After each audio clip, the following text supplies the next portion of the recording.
بسم اللہ الرحمن الرحیم۔ محترم ناظرین، السلام علیکم۔ حضرت داؤد علیہ السلام کے زمانے میں ایک نادار و بے نوا خاتون تھی۔ اس کے پاس جو تھوڑی بہت رقم تھی اس سے اون یا روئی وغیرہ خریدتی اور اسے کاٹ کر اس کی اٹیاں بناتی، پھر انہیں بیچ کر انتہائی سادگی سے اپنی اور اپنے بچوں کے اخراجات پورے کرتی تھی۔ ایک دن وہ سوت کاٹ کر اس کی اٹیاں بنا کر بازار میں بیچنے کے لیے سر پر رکھے جا رہی تھی کہ اچانک تیزی سے ایک کوا آیا اور ایک اٹی اٹھا کر لے گیا۔ وہ بے سہارا خاتون بہت رنجیدہ ہوئی اور حیران و پریشان حضرت داؤد علیہ السلام کے پاس آئی، اپنے تنگ حالات بیان کیے اور کوے کے اٹی اٹھا کر لے جانے کا واقعہ بیان کرنے کے بعد عرض کیا، خدا کی عدالت کہاں ہے؟ حضرت داؤد علیہ السلام نے اس سے فرمایا، ادھر بیٹھ جاؤ تاکہ تمہارے بارے میں فیصلہ کروں۔ ایک طرف یہ واقعہ پیش آیا اور دوسری طرف یہ ہوا کہ کچھ لوگ کشتی کے ذریعے دریا عبور کر رہے تھے۔ ان کی کشتی میں سوراخ ہو گیا اور پانی داخل ہو جانے سے کشتی کے ڈوبنے کا خطرہ تھا۔ ان لوگوں نے نظر مانی کہ اگر اس خطرے سے نجات مل گئی تو 1000 دینار کسی فقیر کو دیں گے۔ اللہ تعالیٰ نے ان پر لطف و کرم کیا اور اس کوے کی ڈیوٹی لگائی کہ وہ اس خاتون کی اٹی اٹھا کر کشتی میں لا پھینکے۔ کوے نے ایسا ہی کیا۔ ان لوگوں نے سود کی اس اٹی سے فائدہ اٹھایا، کشتی کا سوراخ اچھی طرح بند کیا اور ڈوبنے سے نجات پائی۔ جب وہ لوگ ساحل پر پہنچ گئے تو اپنی نظر ادا کرنے کے لیے سیدھے حضرت داؤد علیہ السلام کی خدمت میں حاضر ہوئے اور 1000 دینار حضرت کی خدمت میں پیش کرتے ہوئے اپنے دریا سے نجات پانے کا پورا واقعہ تفصیل کے ساتھ سنایا۔ حضرت داؤد علیہ السلام نے اس خاتون کے سامنے خدا کی حکمت و عدالت بیان کی اور وہ 1000 دینار اسے دے دیے۔ وہ خاتون بہت خوش ہوئی اور سمجھ گئی کہ خدا سے زیادہ کوئی بھی عادل تر اور احسان کرنے والا نہیں ہے۔ حضرت داؤد علیہ السلام کے زمانے میں ایک شہوت پرست شخص لگاتار ایک خاتون کے پاس جاتا اور اسے منافی عفت کام کرنے پر مجبور کرتا تھا۔ اللہ تعالیٰ نے اس خاتون کے دل میں ایک بات ڈالی کہ اس شہوت پرست شخص سے کہے کہ تو جب بھی میرے پاس آتا ہے اس وقت ایک اجنبی شخص تیری بیوی کے پاس جاتا ہے۔ اس خاتون نے یہ بات اس شخص سے کہی تو وہ فوراً دوڑا دوڑا اپنے گھر گیا اور کیا دیکھا کہ ایک اجنبی اس کی بیوی کے ساتھ ہم بستر ہے۔ یہ ماجرا دیکھ کر وہ بہت پریشان ہوا، اس شخص کو پکڑا اور حضرت داؤد علیہ السلام کے پاس لے جا کر کہا، اے اللہ کے پیغمبر، میرے اوپر ایک ایسی مصیبت آئی ہے کہ جو آج تک کسی پر نہ آئی ہوگی۔ حضرت داؤد علیہ السلام نے پوچھا، وہ کون سی مصیبت ہے؟ شہوت پرست مرد نے کہا، یہ شخص میری عدم موجودگی میں میرے گھر آیا ہے اور میری بیوی سے زنا کیا ہے۔ اللہ تعالیٰ نے حضرت داؤد علیہ السلام پر وحی نازل کی کہ اس مرد سے کہو، کما تدینو تدانو، جیسا کرو گے ویسا بھرو گے۔ ایک دن حضرت داؤد علیہ السلام گھر میں بیٹھے ہوئے تھے۔ آپ علیہ السلام کے پاس ایک فقیر اور پریشان حال نوجوان بھی بیٹھا ہوا تھا۔ یہ جوان حضرت داؤد علیہ السلام کے پاس بہت زیادہ آتا جاتا تھا اور بہت خاموش طبع تھا۔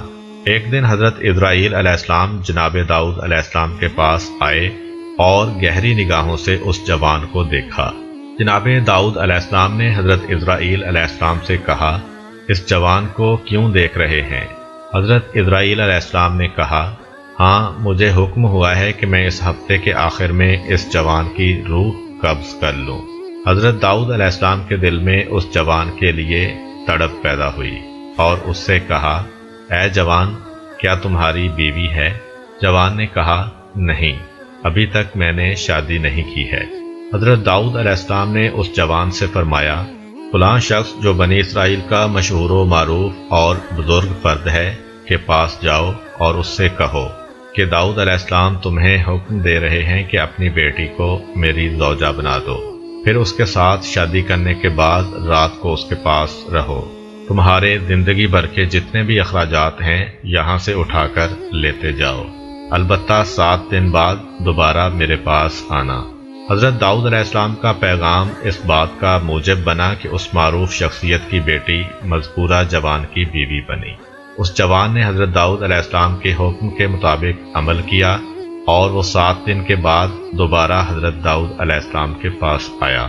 حضرت داؤد علیہ السلام نے اس سے پوچھا، اے جوان، تمہارے یہ دن کیسے گزرے ہیں؟ جوان نے کہا، یہ دن اتنے اچھے گزرے ہیں کہ پوری زندگی میں پہلے کبھی ایسے نہیں گزرے۔ حضرت داؤد علیہ السلام نے فرمایا، بیٹھ جاؤ۔ وہ بیٹھ گیا۔ اس دوران میں جناب اسرائیل علیہ السلام تشریف لائے۔ حضرت داؤد علیہ السلام نے جناب اسرائیل علیہ السلام سے فرمایا، آپ کا ارادہ تو یہ تھا کہ آپ 7 دن بعد دوبارہ یہاں پر آئیں گے اور اس نوجوان کی روح قبض کریں گے، لیکن آپ نہیں آئے اور آج تیسرے ہفتے بعد آئے ہیں۔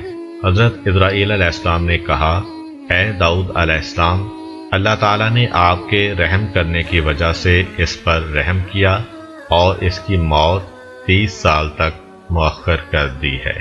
ایک دن خداوند متعال نے حضرت داؤد علیہ السلام پر وحی نازل کی کہ آپ خلادہ بنت اوس کے پاس جائیں، اسے بہشت کی خوشخبری دیں اور کہیں کہ وہ بہشت میں آپ کی ہم نشین ہے۔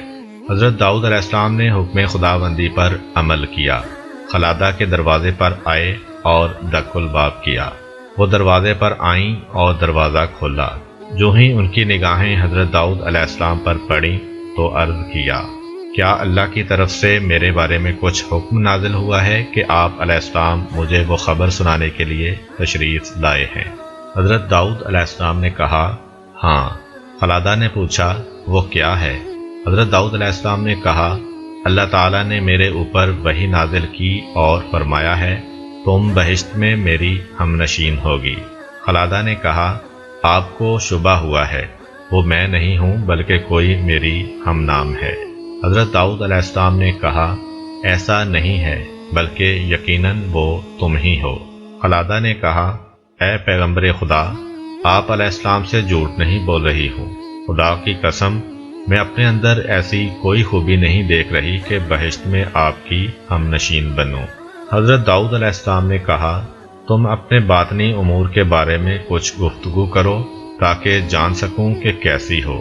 خلادہ نے کہا، میں ایک ایسی حالت کی مالکہ ہوں کہ مجھے جو بھی دکھ تکلیف ہو، خواہ نقصان ہو یا کوئی حاجت یا بھوک پیاس، میں نے کبھی اس کے رفع کرنے کے لیے خدا سے نہیں کہا، یہاں تک کہ وہ ذات خود ہی اسے رفع کر دیتی ہے، یعنی میں وہی پسند کرتی ہوں جو میرا محبوب پسند کرتا ہے، اور نہ ہی خدا سے میں ان مشکلات اور نقصانات کے عوض کچھ مانگتی ہوں، بلکہ ہمیشہ اس کا شکر بجا لاتی ہوں۔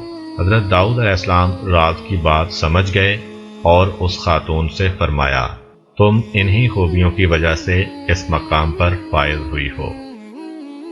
اگر آپ کو ہماری ویڈیو اچھی لگی ہے تو ویڈیو کو لائک کریں اور مزید اس طرح کی ویڈیوز دیکھنے کے لیے ہمارا چینل سبسکرائب کر لیں۔